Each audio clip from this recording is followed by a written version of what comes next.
Oknum Paspampres Prakariswandi Manik atau RM bersama sejumlah rekannya diduga menculik dan menganiaya pemuda bernama Imam Mashkur berusia 25 tahun.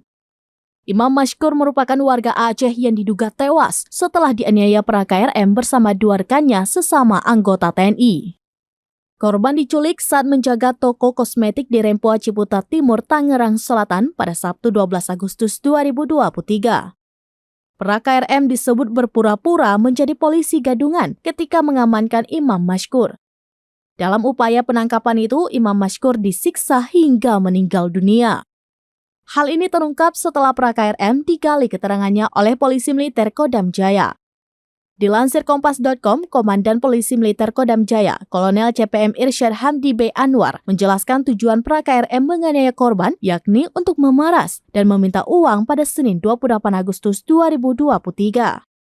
PraKRM berperan menjadi polisi gadungan dan seolah-olah menangkap Imam Mashkur atas tuduhan kejahatan pengedaran obat-obatan ilegal seperti tramadol dan lain sebagainya.